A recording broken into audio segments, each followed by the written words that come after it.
Hi, Aleem. How are you doing today? Hi Ajit, good morning. How are you? Great. Good morning, everyone, and welcome to our first episode of Ascent Talks. My name is Ajit Panikar, and I'm an Ascent member from 2012. And I lead Nova, an air conditioning company, and Pure Blue, an IT company in the air conditioning domain. And my co-host for the show is Aleem. Hi, Aleem. Hi Ajit. Hello centers. My name is Aleem. I run a advertising and marketing company in Mumbai called Synapse, and I've been an Ascent member since 2016. Probably some of the nicest 5 years of my life with my trust group. So yes, Awesome. uh, yes, Ajit, over To to you. everybody, yeah. So to all our viewers who's actually wondering what Ascent is all about, Ascent is a not-for-profit expression of Harsh Mariwala, who's a chairman was Marico Limited, and his passion to identify high potential growth stage entrepreneurs and enable them to grow their enterprise and enrich their entrepreneurial journey. Launched in 2012, Ascent today empowers more than 700 entrepreneurs across India. Ascent is designed as a unique, powerful, peer to peer platform that leverages the power of the collective through self facilitated groups called trust groups, which enables entrepreneurs to share and exchange experiences, ideas, insights, and create a healthy ecosystem to learn from each other. Today's event, which is a weekly event every Friday at 11 a.m., Ascent Talks showcases Ascent members and their interesting entrepreneurial journey. So let's welcome our guest today, Ali. So our guest for today is Gauri Devidayal, a law graduate, a fellow of the Institute of Chartered Accountants, England and Wales. 8 years after she pursued her career in PwC London, she decided to get into the restaurant business with her husband, Jay Yusuf. It was in this journey that she went on to take the Wine and Spirits Education Trust Level 3 exams. I hope I said that right. Uh, she there went on and launched multiple high-end restaurants, some of which it is impossible to get a reservation in unless you know Gauri personally. So this is one of our reasons of inviting her for this show, so that I get one reservation at table and also get some That's it. priority and some That's discount it. and one free That's dessert. it. I feel so special now. Thank you guys for having me. Good morning, everyone on LinkedIn. Thank you for having me. Awesome.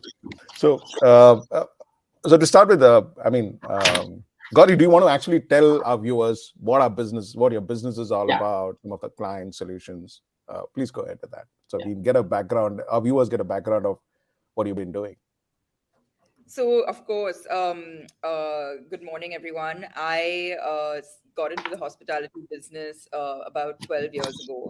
But prior to that, I'm actually a law graduate, and I spent 9 years as a tax consultant with the big four firms and did my chartered accountancy. So, of course, going into restaurants was completely normal. But no, I think it was my husband who was going through a bit of a midlife crisis. And of course, decided that he wanted to open a restaurant, as do many people. And I decided to take a 1 year sabbatical from my job and hopefully not see him sort of sink all his all his savings into the business and bring a bit of my legal and financial expertise. And yeah, that 1 year sabbatical ended up being a rather long one. And 12 years later, I'm still running the business with him. So we are a Mumbai-based F&B group, and we started out with a fine dining restaurant called The Table, which Ali mentioned earlier. And since then, we've grown into having a more casual dining format called Mac Street Cafe, which is the youngest baby in the family. And in between both of those, we also have an event venue where we host chefs from all over the world called Magazine Street Kitchen, and we do cooking workshops, etc. And it's kind of our R&D space. And of course, COVID sort of sprouted a lot of delivery brands for us because that's all we could sort of survive on. And so we have four delivery brands called Mac Street Bread Co., which is our bakery. We have Mac Street Toppings, which is our pizza brand. We have Iktara, which is our Indian food. And we have Misty, which is our Southeast Asian delivery brand. And we also have a farm out in Alibag called the Table Farm, where we grow a lot of the produce for our restaurants. So as you can see, I'm all over the place in F&B in terms of cuisines and formats, but it's what I do. Awesome, Gary. That's really good. But tell me, Gary, what are the opportunities that this industry has? I know hospitality, though of course we will come to the challenges that the entire industry face, but what are the opportunities that you see that's coming up in your entire industry? Honestly, so I obviously have the last sort of 12 years as the background to what we've been doing. And when we started out, and that's kind of one of the reasons, we ended up being two people not from the business getting into the business, because we saw so much opportunity with in this industry, right? It was a very it completely untapped as far as standalone restaurant dining was concerned, at least in Mumbai, and I think it's safe to say in the rest of the country as well. Today, it's a completely different scenario. Food is not just a special occasion. Going out rather is not just on special occasions. It's become, a part of everyone's everyday lifestyle. And of course, that feeds off the what the industry has to offer in terms of the number of restaurants out there. And now you see so many other cities around the country also becoming sort of food destinations. You have Goa, you have Bangalore, even Pune is now coming up. So it's great to see that the industry is thriving. There's obviously a lot of opportunity at various price points, and obviously a range of cuisines. COVID did throw up a lot of opportunities in the delivery space, because obviously restaurants were shut down during this time.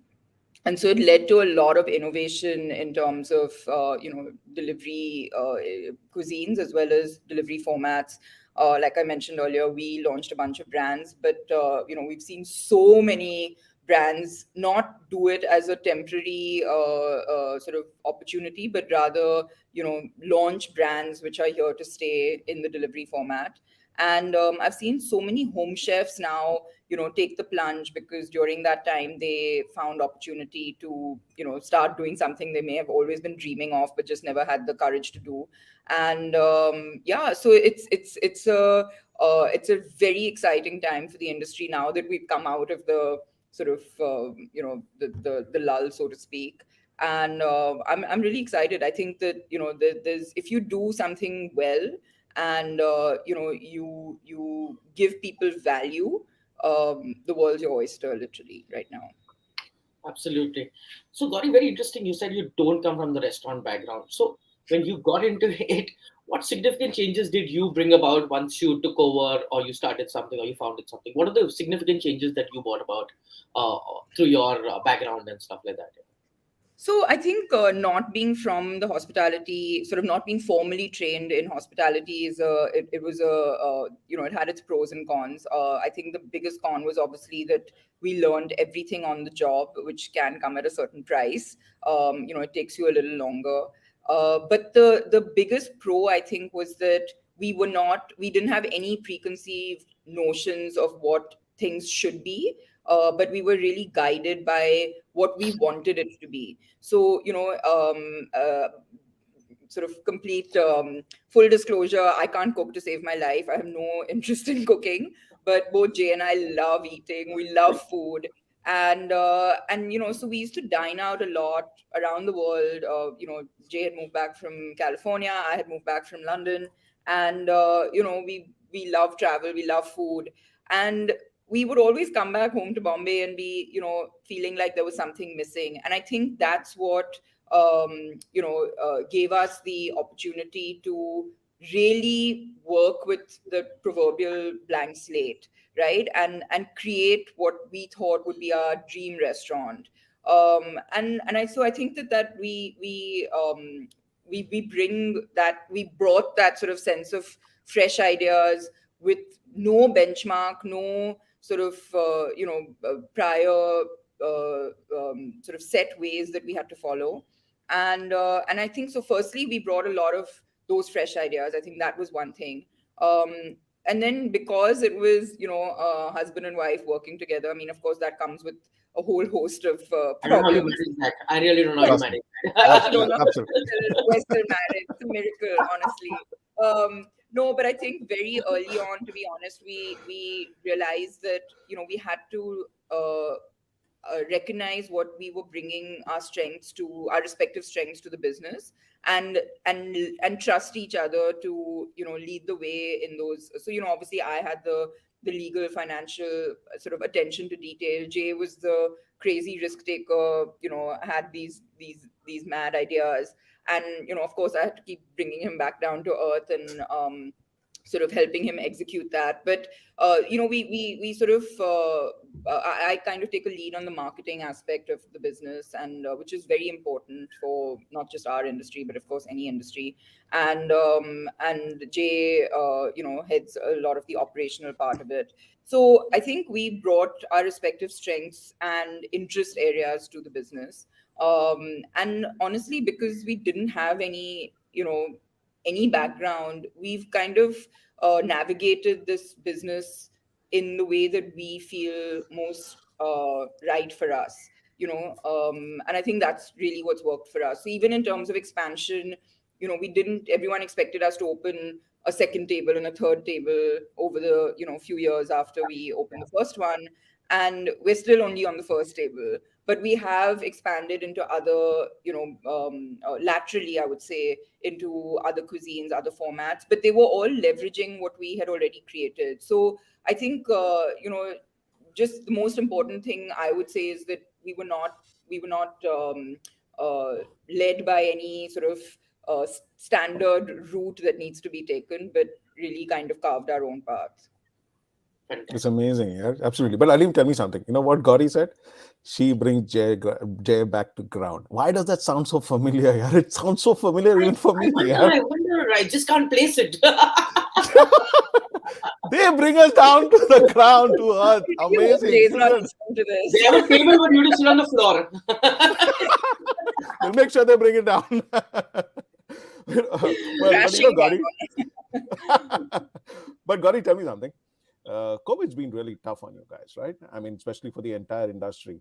So, what are the kind of challenges that you faced here? I mean, in the industry, or what are the kind of challenges that you really face? I mean, typically, all entrepreneurs go through a very difficult time, or the pain points. So, why don't you share with us some of those kind of difficulties that you've gone through?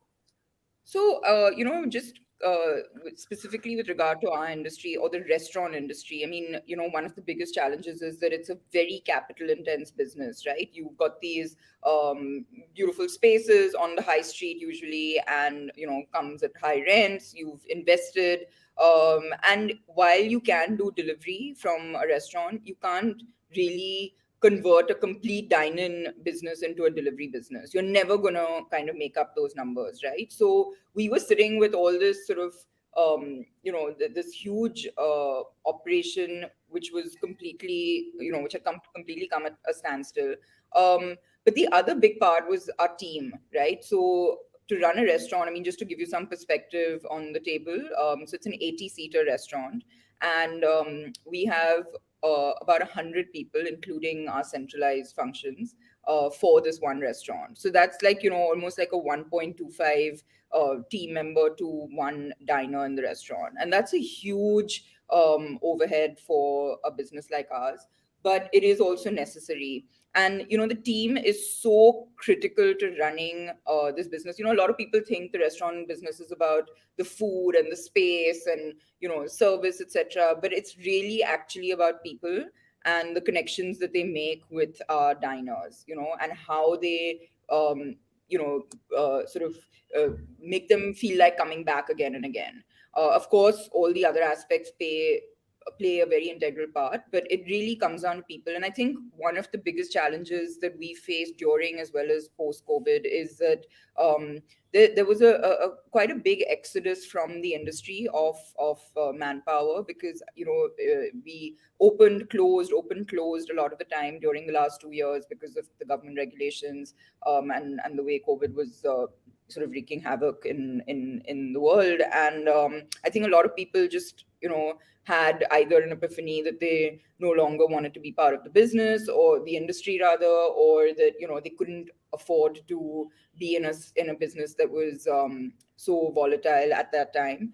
And now that things have opened up, and new restaurants are sort of surfacing, etc., there's a big fight for manpower between the various people in the industry, and so that's considering how integral that is to our business. I would see that as being the biggest challenge for us right now. And Gauri, you've been an Ascent member, almost one of the first wave members out there. So tell us about your journey in Ascent and how has it benefited you? And who are you looking forward to this year's conclave speaker? So I've been a member of Ascent for about 5 years now, and I actually became a member after attending the conclave in 2017. And it was this email that just popped into my inbox, and I was like, okay, this sounds interesting. Let me go and have a day out of work, a day out of the office, and attend this session. And I intended to go just for the first couple of hours. I ended up staying from the start right to the finish. Loved every minute, and I was like, you know what, I want to be a part of this somehow.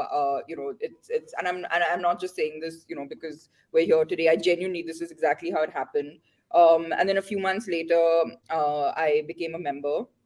And for everyone listening and who isn't familiar with the format, it's about sort of peer learning. And you have trust groups which are about 10 to 12 people. And you sort of forge a bond with them over the years, where they almost become like a sounding board, a board outside of your company in a way. And I've found it to be incredibly enriching. I think I know actually that I've made friends for life, and they, as much as I bring Jay down back to earth, I think they do the same for me. And it's just been, it's really been an incredible journey. And speaking of the conclave, I actually had the opportunity to present in the year after I became a member in the Impact Talks. And I think more than what I spoke about, just the opportunity to speak in front of, like, I don't know how many hundreds of people for the first time was. It's really a pivotal moment in my journey, I feel, because it just gave me the courage to do it and the confidence to do it again. And going back a little bit, sorry, I'm going back and forth, but going back to the trust group, we were talking about COVID. We usually have, pre-COVID, we used to have monthly meetings. During COVID, we ended up having weekly meetings, and they were shorter. And it was a time when nobody knew how to navigate business, right? We were all sort of thrown into this completely new scenario. And having that, having access to this group of people who were all sharing what they were doing on a pretty much real time basis, because we were meeting weekly, meeting virtually, obviously, but on a weekly basis, uh, just gave the sort of reassurance, the courage, the confidence, the support that we all needed to keep addressing how to tackle all these challenges that we were being faced with. Literally everything was changing week to week, and the biggest thing was how to deal with our teams, right, and how to manage that very sort of sensitive and challenging situation. And just having this sort of support structure through my trust group was incredible. And in fact, one of the people in my trust group, is one of the is a founder of one of the leading diagnostics companies. And so obviously he had sort of real time access to what was happening on the ground with COVID. And just getting, sort of being able to, like, break off from the news and newspapers and all of that and get the real insight was just so helpful. So I think that Ascent has kind of been a real backbone for me in ways that it probably didn't intend to be, but it has been. That's amazing. Yeah, and coming back to the speakers, I was looking forward to Boman Irani because he's from the same school as I am, and I've also shot with him a couple of times. And I think Ajit, you are looking forward to. I'm looking at Mr. Chandrasekhar, for the Tata chairman, who is going to be Yeah. speaking at the conclave. I mean, I really want to. I mean, one though, every Sunday morning you can see him running. He's a marathoner, and that's my passion too. So you can see him Really, on I didn't Marine know Drive. that. Wow. Yeah. Every Sunday morning, he doesn't miss it. He's there. You can see him on Marine Drive, all by himself, no guards, nothing. A man is just like any one of us in the city. But I also want to hear about him. How he's actually turned around the Tatas, the whole EV venture, And and for all the negativity that was there before him, how did he actually come in and everything suddenly became positive? I really want to hear about that. Who are you looking for, I Gauri? actually am really excited about the Shark Tank lot as well. Who I Yeah. believe is an exciting session for them. So you've got Vinita and Singh and Namita Thapar, and of course Piyush Bansal, Aman Gupta, etc. And I'm a big fan of the show, so I'm very curious to see what happens. But I'm also just happy to see like so many women, at the conclave. So it's a great sign of things to come, I'm sure. Yeah, we're also looking forward to the women at the conclave. Absolutely, Ajit. Yeah. so so you know what, Gauri, let there's this whole saying, these entrepreneurs, like how you said, they people think these guys are guys who are just focused on their aspiration, their work, their scale up, and that's what they do 24 hours. I don't think that's the case. So why don't you tell us what are your personal hobbies, and tell us who you are, yeah? And forget about work, anything other than work, that your personal hobbies, your passion, what is it that you chase other than work? It's interesting you ask that because I don't always see work and non-work as two very distinct aspects of my life. I think the what we've found ourselves, where we found ourselves as far as our work is concerned, has come very much from a passion, right? And food is something we love. So I sort of, even outside of my traditional work aspects, I gravitate towards food and travel, shopping for food, everything sort of, watching food related things. So I think it's just something that's in my blood. But if I have to sort of tell you what I completely do, which is non-food related, one of the things is over during COVID, I launched a podcast called This Round Is On Me. I figured that everybody was sitting around at home and had all the time in the world, and I realized that if there's any time to do it, it's now.